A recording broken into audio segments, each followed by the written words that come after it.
To progress in life is not necessarily easy as human beings, is it? We have so much baggage that we carry from the past, and so many times we don't even realize that the baggage we're carrying from the past is affecting our current life. David Essel here. One of the things that I have seen so many of my clients be so successful with is that when they're willing to face the wounds from childhood, from college, from being married to someone for 30 years and being put down constantly, when you're ready to face those wounds, this is when amazing healing happens. When we're ready to talk about, write about our wounds, we rise in that level of human consciousness to become a better person, a more honest person, a more vulnerable person.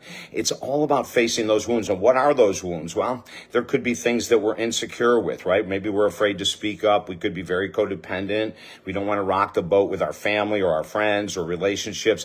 There's a deep wound that created that fear of rejection, fear of abandonment, fear of criticism, right? And, abandonment and rejection and criticism are part of life. Everyone faces it. And so individuals that really are stymied when one of those things happen, that is a huge wound. Could very well be from childhood that we want to take care of, right?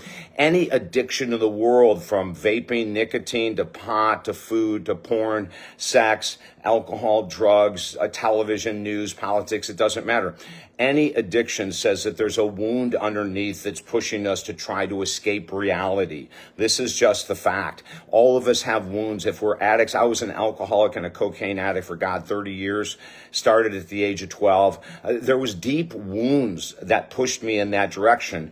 And at 12, I didn't have the emotional capability of understanding what was going on and to make better choices. I just wanted to escape my environment. I wanted to escape my emotions. I didn't know what to do with them, how to feel with them. And so then later on in life, and it wasn't until the 90s that I found out what was the cause of me reaching out for alcohol and drugs at the age of 12. I found it, the wound, and I went right into it. And it took about a year to heal it, but it was a massive healing. And how about you?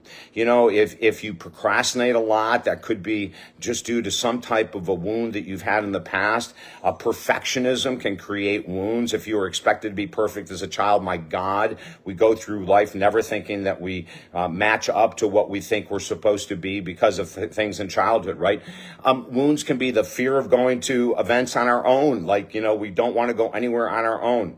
Other fears could be that we don't want to ever be in a relationship. We've been hurt so many times, and we don't have close friends, and we don't have a romantic partner. Not that a romantic partner is the answer to life, but having close, confidential friends are. And if we don't have any, there's probably some wound there. If you need help in trying to figure out, why do I keep repeating this pattern? Why do I use food or alcohol or drugs? Why do I hang around with people that put me down? Why am I staying at a job where the boss doesn't appreciate me? These could all be due to things that are called wounds and that we can help heal. Reach out to me at talkdavid.com. I've gone through this work so many times. I've had many, many wounds to work over and work through. And I'm always so glad when I do, because freedom is amazing. And I want you to feel that freedom.